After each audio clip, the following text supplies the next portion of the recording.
Welcome to Tips, the Townsend Institute podcast series, a show produced by the Townsend Institute at Concordia University Irvine. This podcast shares stories of leadership, coaching, and counseling experiences that have shaped the lives and careers of our guests, who then provide tips aimed toward helping listeners grow in both their personal and professional lives. I'm Dr. John Townsend, psychologist, organizational consultant, and author of over 30 books, including the New York Times bestselling Boundaries series. I'm also the founder of the Townsend Institute, and I'm excited to introduce your podcast hosts, Dr. Ashley Andrew and Dr. Gilbert Fugit. On today's episode, we're throwing it back out to Nashville, Tennessee, to an interview recorded at last year's American Association of Christian Counselors Conference, AACC. Gilbert sits down with the always engaging Dr. Johnny Parker, executive coach and consultant. From the get-go of today's episode, Johnny shares the importance of leaning in to listen in a world filled with so much noise. He also touches on his theory of the Fab Five. So let's send it over to my Fab co-host, Dr. Gilbert Fugit, and Dr. Johnny Parker. Let's get started. Welcome today to the Townsend Institute podcast series. I'm one of your co-hosts, Gilbert Fugit. Our other co-host, Ashley Andrew, couldn't be here today. However, we have our special guest, Dr. Johnny Parker. We're so excited, Johnny, to have you on the Townsend Institute podcast series. Great to be here with you, Gilbert. Well, Johnny, so this is my first time ever coming to AACC. I didn't know what I was walking into. 7,000 people. There's a lot of folks here. What's been your biggest highlight so far? What are you most looking forward to? You know what? The biggest highlight, I just came from a luncheon a little while ago, and Dr. Gary Oliver was speaking, and he just talked about leaning into listening. And how do we have a life of stillness and slowing? Because you come to something like this, there's all kinds of activity. People are meeting people. You got booths. You have speakers. There's a lot of adrenaline, a lot of energy, a lot of good stuff.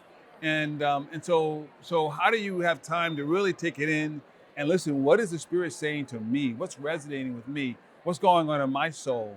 And so that's that. Listening to him speak at this luncheon about leaning into listening and slowing to listen. That resonated with me. Especially with 7,000 people. Exactly. It's a lot of noise. Good noise, but there's a lot of noise going on. A lot of noise. Wow. Okay. So one thing I want to talk about, you have been working on something called the Fab Five. Yeah. And I don't think we're talking about Chris Webber and Jalen Rose. Remember that, right? Oh, yeah. Michigan Wolverines. Yeah, right. Everybody wanted those shorts then. Exactly. So, how did you come to that discovery with the Fab Five? You know, the way I think of life, Gilbert, I think of life as having a front stage and a backstage. And so the front stage of my life, of our lives, is the external parts of who we are. It's our career, it's our families, it's our fitness, it's our finances, it's friends, it's all these things that are important, our faith on the front stage. But the backstage is most important. And so when I talk about the Fab Five, it's a way to really get centered and you have high definition clarity on what's happening in the backstage, metaphorically speaking, the backstage being my heart, my soul, in order to set me up for front stage success. Oh, okay. All right. Because I looked at you talked about, identity, integrity, impact, intent, inspire. I loved all that. The backstage, front stage. That makes a lot of sense. Yeah. Good. So, which of these the Fab Five questions do you find most leaders are struggling with when you're working with them? Yeah, that's a tough one to answer because they struggle with all five of them, to be honest with you. Yeah, but certainly it kicks off with the identity piece, that who am I? And that who am I question is all around identity. And it's so important to sit with that question because none of us bump into better, right? We don't wander to wellness. And so better and wellness happens intentionally, and the same is true for our identity. If we're not clear and have high definition clarity, piercing clarity around our identity, we could be chasing after a finish line that does not exist. We're never satisfied. We're always chasing after be more, do more, have more, get more. Be more, do more, have more, get more. Be more, do more, have more, get more. And so we get caught in this very driven state with there's no joy and there's no rest and there's no peace in that. And so starting off with my identity in terms of significance and how do I show up in terms of having clear identity of my significance, first being rooted as a beloved son in Jesus Christ, and my identity being grounded and rooted in that. So how do you walk leaders through that? What are some things you do for identity? Well, one is just sitting and challenging them. What do you do to prepare your backstage every day? So something I do, something I coach leaders to do, Gilbert, is sit in silence for 5 or 10 minutes. Just be still. Just be silent. The first thing in the morning, before you start your day, before you turn on television, the news, technology, the radio, just sit still and be quiet and sit in stillness and allow your soul to settle. That's the first thing, because stillness precedes strategy. Stillness precedes strategy. And so how you start your day matters, because that sets the trajectory on all the things that's going to happen. The coaching, the being on technology, being on social media, talking to your spouse, talking to your kids, the drive to work, how you drive to work, the meetings during the day. So that morning, in terms of sitting in silence and stillness, is very, very important. But the other thing is keeping some type of a journal, because journaling slows us down. And so I'm a journaler, and so writing down 3 to 5 gratitudes. And so just sitting in silence and to do some type of journal about what am I grateful for, or what happened the day before, what good work that happened the day before am I most proud of. So we want to sit in reflection, because there's a ton of research about the power of reflection in a leader's life, that if a leader takes 12 to 15 minutes a day over a 10-day period reflecting on their life and the good work that they're doing on the front stage, Gilbert, their impact is over 25% greater. Really? Just by the power of reflection. Isn't that amazing? Yeah, because I feel like we're constantly told do more. Yeah. But really, we need to ramp it down and be still. Exactly. Because your mind needs time to be. That's fascinating. Yeah, and 25% improvement. Exactly. From the power of reflection. Just reflecting. Reflection. And we're not talking about 2 or 3 hours. You're talking 12 to 15 minutes. That's it. Can make a big difference. Can make a big difference. And so just simply, so starting your day with what happened the day before, because if we're not doing that, we're on a day, we're going down, driven this drive hard and fast. We are going at it. We're trying to, we all want to have impact. And so no one wakes up in the morning thinking, how can I be average today, right? Yeah. And so we want to have impact, but we just want to make sure it's coming from a place, a healthy place, and not a driven, restless place. Well, I even feel, Johnny, as I'm thinking about it, now I do a lot of work from home, right? I have my meetings in Zoom and stuff, and you just do one Zoom meeting and your next one starts. So when you're at the office, sometimes you could at least walk down the hall. Yeah. No, I just click leave meeting and I start the next one. And yeah, you don't have time to be that stillness, that time to reflect. I love that.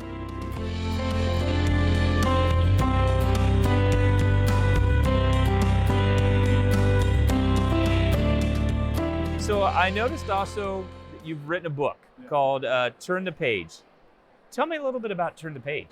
Yeah, that book was birthed out of 39, 40 years old. And again, on the front stage of my life, I've written another book 25 years ago about marriage, best-selling book. I'm speaking, I'm on TV, I'm on CNN, I'm on all these great channels. I'm in magazines, I'm in newspapers, and things are popping. If it's snap, crackle, pop, right? That's what's going on. I'm traveling, making more money than ever before. But I started having all this pain in my life.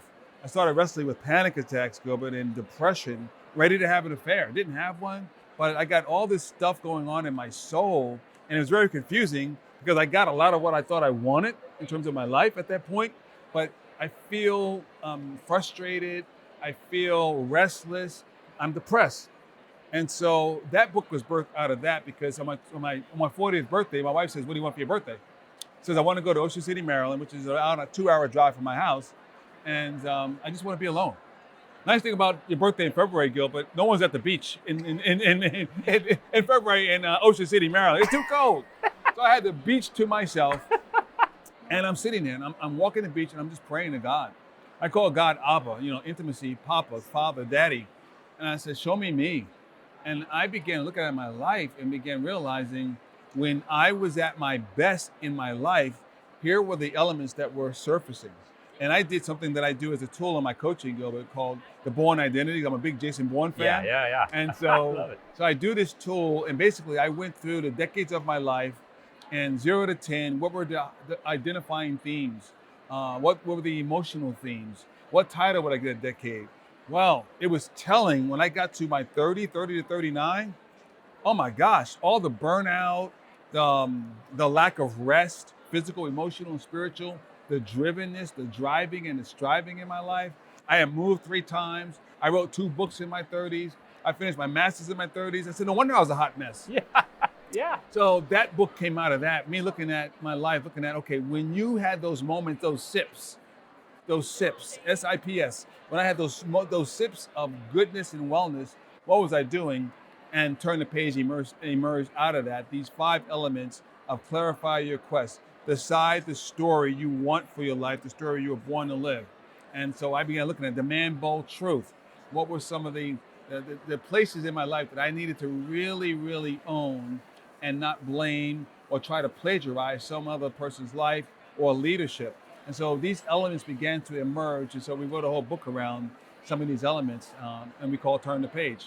Well, what I like our listeners are going to gain something from is everything the worldly success was happening. Yeah. Like, because when a lot of people talk about struggle, there's a lot of struggle and things, but then all of a sudden, what if everything's going right? And as far as the world's what, you're making money, you're traveling, you got power and influence, but yet it led to some other big issues in your life.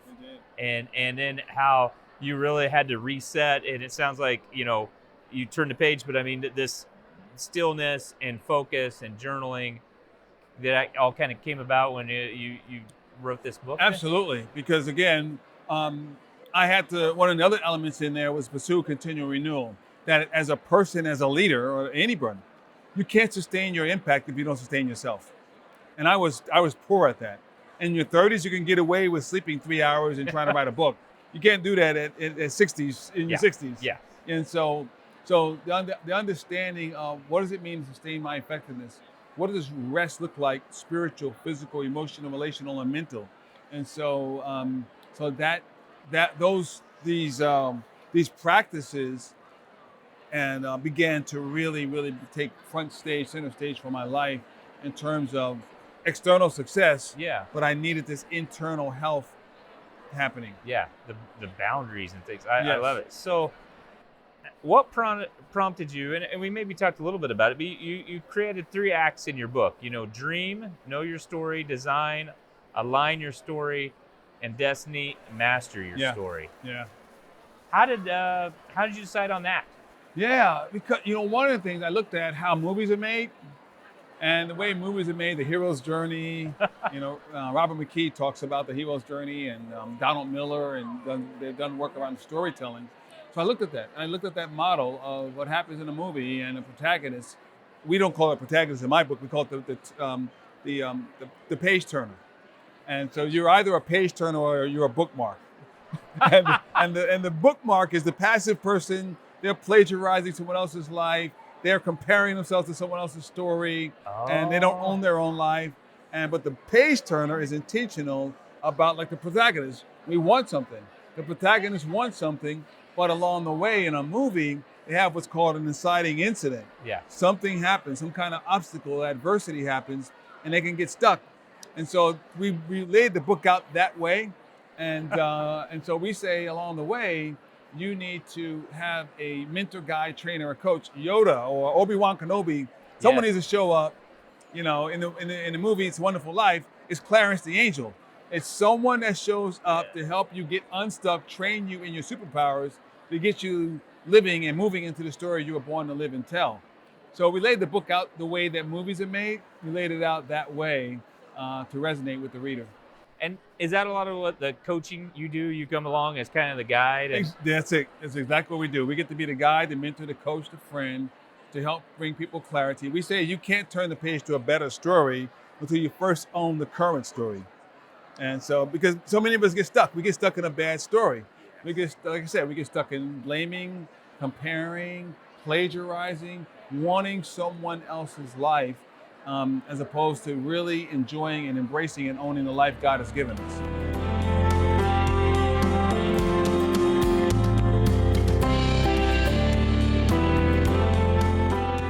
So tell me a little bit about that. The clients you work with, and they're struggling with all these kinds of things. How do you coach them through being the guide and things like that?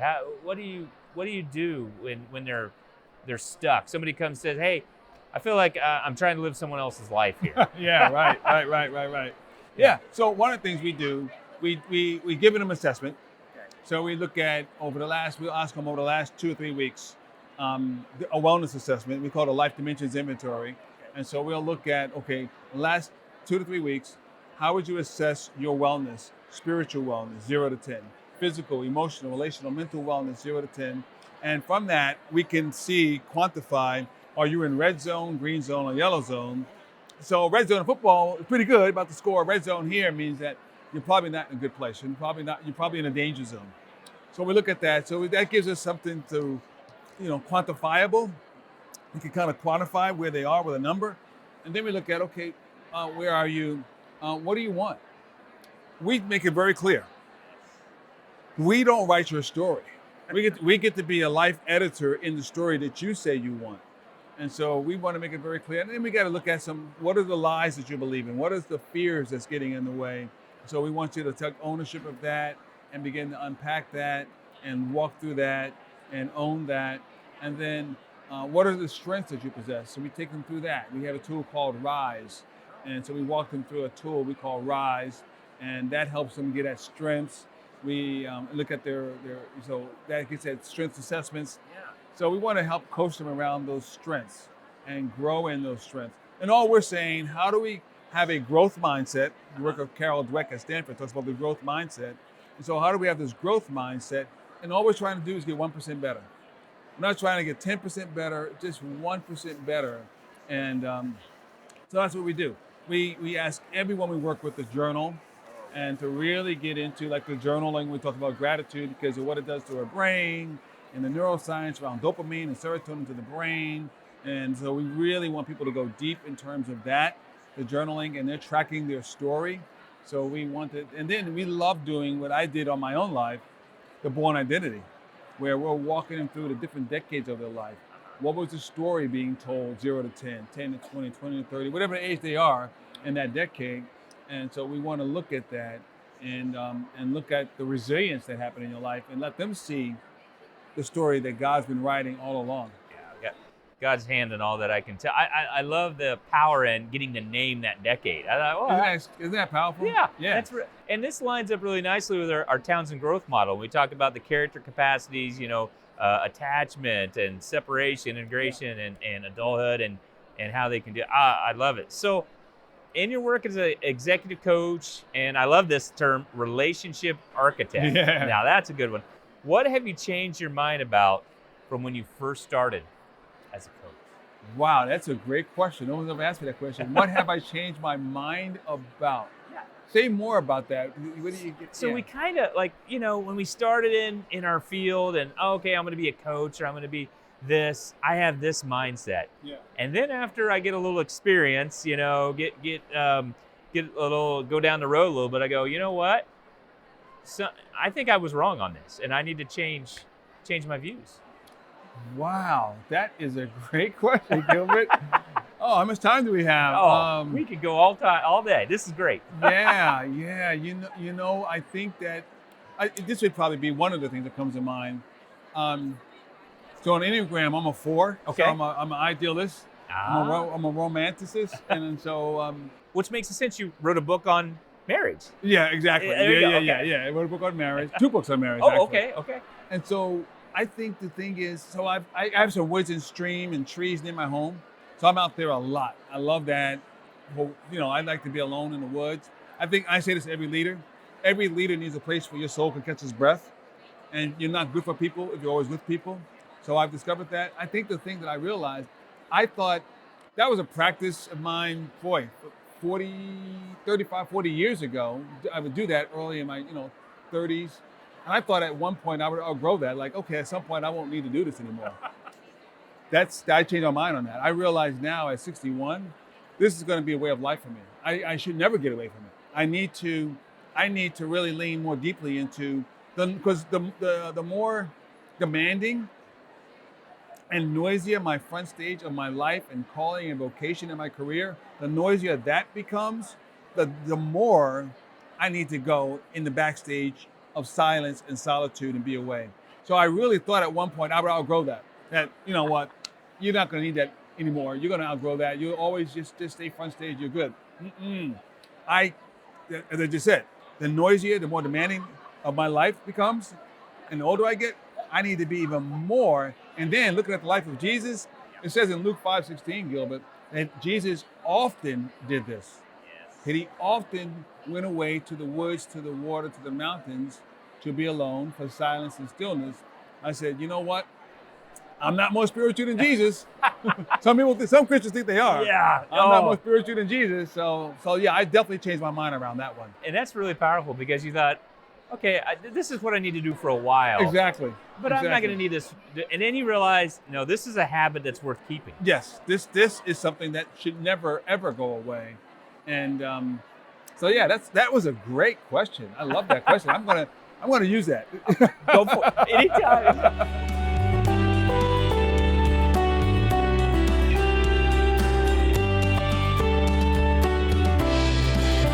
You know, Johnny, as we're kind of coming to the end of this time, we always like to have the listeners take away a tip.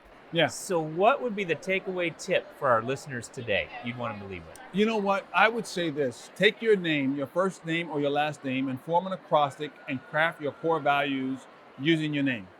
Now, we use our last name. And we have Parker. We had an S for Parkers. And for our core values, we say is Parkers. P is pleasing God. A, accepting one another. R, respecting one another. K, keeping short accounts in conflict. Not if we have conflict, but when we have conflict, we want to nip it in the bud as soon as possible. E, encouraging one another. R, renewal. And S is service. The leadership literature, Gilbert, shows this. When leaders lead from their core values, they are over 110% more effective, engaging, and trustworthy. So I said, if that is good for leaders, that should be good for marriages and for any person's life. So I would say to do that, but then put it up in a place in your office, in your home, look at it and talk about it every day.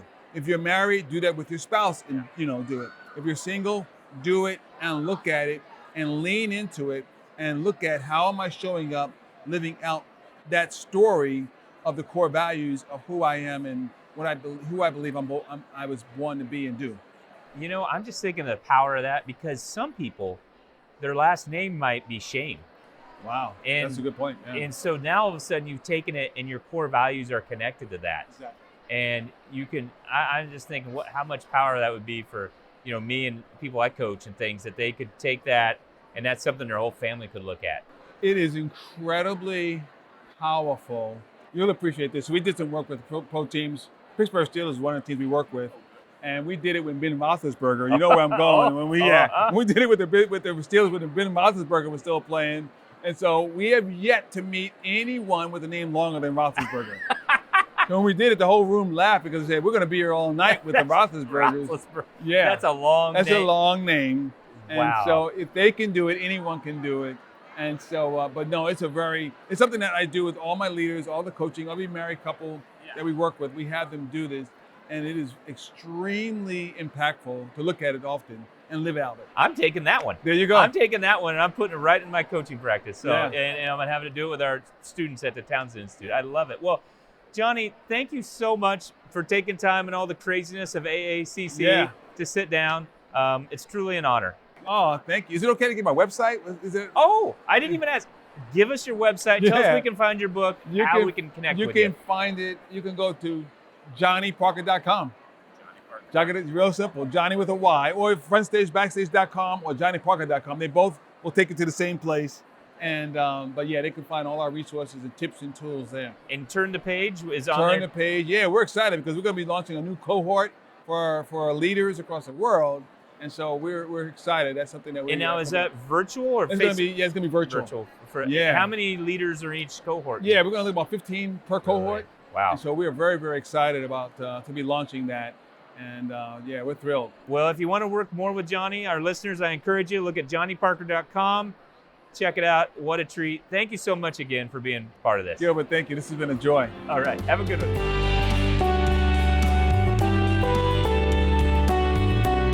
If you enjoy the Townsend Institute podcast series, head to our website at cui.edu/Townsend to find out more about the certificates, bachelor's, master's, and doctoral degrees offered through Concordia University Irvine. With programs in mental health counseling, executive coaching and consulting, and organizational leadership, we have a variety of faith-based programs dedicated to helping you fulfill your academic and professional goals, all the while furthering your competence, character, and connection. Again, that's cui.edu/Townsend.